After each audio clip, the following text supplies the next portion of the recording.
Until death do us apart.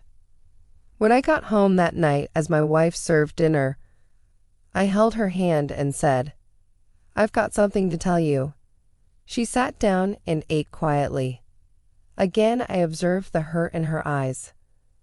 Suddenly, I didn't know how to open my mouth. But I had to let her know what I was thinking. I want a divorce. I raised the topic calmly. She didn't seem to be annoyed by my words. Instead, she asked me softly, "Why?" I avoided her question. This made her angry. She threw away the chopsticks and shouted at me, "You are not a man." That night, we didn't talk to each other. She was weeping. I knew she wanted to find out what had happened to our marriage. But I could hardly give her a satisfactory answer. She had lost my heart to Jane. I didn't love her anymore. I just pitied her. With a deep sense of guilt, I drafted a divorce agreement which stated that she could own our house, our car, and 30% stake of my company. She glanced at it and then tore it into pieces. The woman who had spent 10 years of her life with me had become a stranger. I felt sorry for her wasted time, resources, and energy, but I could not take back what I had said, for I loved Jane so dearly. Finally, she cried loudly in front of me, which was what I had expected to see. To me, her cry was actually a kind of release. The idea of divorce, which had obsessed me for several weeks, seemed to be firmer and clearer now. The next day, I came back home very late and found her writing something at the table. I didn't have supper, but went straight to sleep and fell asleep very fast because I was tired after an eventful day with Jane. When I woke up, she was still there at the table writing. I just did not care, so I turned over and was asleep again. In the morning, she presented her divorce conditions. She didn't want anything from me, but needed a month's notice before the divorce. She requested that in that 1 month, we both try to live as normal a life as possible. Her reason for these conditions were simple. Our son had his exams in a month's time, and she didn't want to disrupt him with our broken marriage. This was agreeable to me, but she had something more. She asked me to recall how I had carried her into our bridal room on our wedding day. She requested that every day for the month's duration I carry her out of our bedroom to the front door every morning. I thought she was going crazy. Just to make our last days together bearable, I accepted her odd request. I told Jane about my wife's divorce conditions. She laughed loudly and thought it was absurd. No matter what tricks she applies, she has to face the divorce, she said scornfully. My wife and I hadn't had any body contact since my divorce intention was explicitly expressed. So when I carried her out on the first day, we both appeared clumsy. Our son clapped behind us.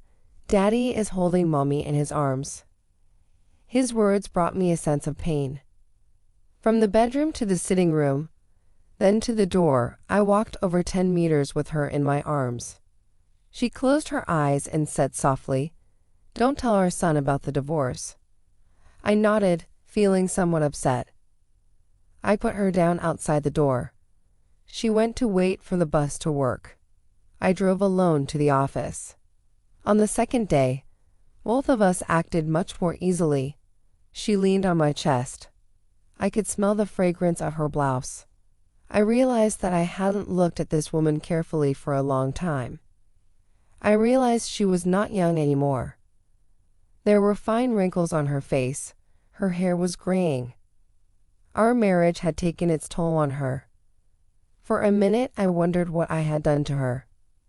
On the fourth day, when I lifted her up, I felt a sense of intimacy returning. This was the woman who had given 10 years of her life to me. On the fifth and sixth day, I realized that our sense of intimacy was growing again. I didn't tell Jane about this. It became easier to carry her as the months slipped by. Perhaps the everyday workout made me stronger. She was choosing what to wear one morning. She tried on quite a few dresses, but could not find a suitable one. Then she sighed, "All my dresses have grown bigger." I suddenly realized that she had grown so thin. That was the reason why I could carry her more easily. Suddenly it hit me. She had buried so much pain and bitterness in her heart. Subconsciously, I reached out and touched her head. Our son came in at the moment and said, "Dad, it's time to carry Mom out." To him, seeing his father carrying his mother out had become an essential part of his life. My wife gestured to our son to come closer and hugged him tightly. I turned my face away because I was afraid I might change my mind at this last minute. I then held her in my arms, walking from the bedroom, through the sitting room, to the hallway. Her hands surrounded my neck softly and naturally. I held her body tightly. It was just like our wedding day. But her much lighter weight made me sad. On the last day, when I held her in my arms, I could hardly move a step. Our son had gone to school. I held her tightly and said, I hadn't noticed that our life lacked intimacy. I drove to office and jumped out of the car swiftly without locking the door. I was afraid any delay would make me change my mind. I walked upstairs. Jane opened the door, and I said to her, "Sorry, Jane. I do not want the divorce anymore." She looked at me, astonished, and then touched my forehead. "Do you have a fever?" she said. I moved her hand off my head. "Sorry, Jane," I said. "I won't divorce." My marriage life was boring, probably because she and I didn't value the details of our lives, not because we didn't love each other anymore. Now I realize that since I carried her into my home on our wedding day, I am supposed to hold her until death do us apart. Jane seemed to suddenly wake up.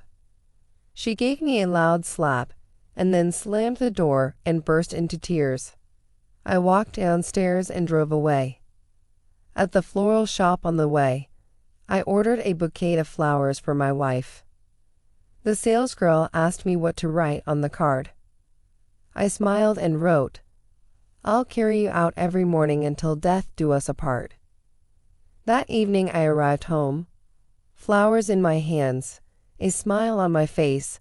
I run upstairs, only to find my wife in the bed, dead. My wife had been fighting cancer for months, and I was so busy with Jane to even notice. She knew that she would die soon, and she wanted to save me from the whatever negative reaction from our son, in case we pushed through with the divorce. At least, in the eyes of our son, I'm a loving husband. Moral: the small details of your lives are what really matter in a relationship. It is not the mansion, the car, property, the money in the bank. These create an environment conducive for happiness, but cannot give happiness in themselves. So find time to be your spouse's friend and do those little things for each other that build intimacy, and have a real happy marriage.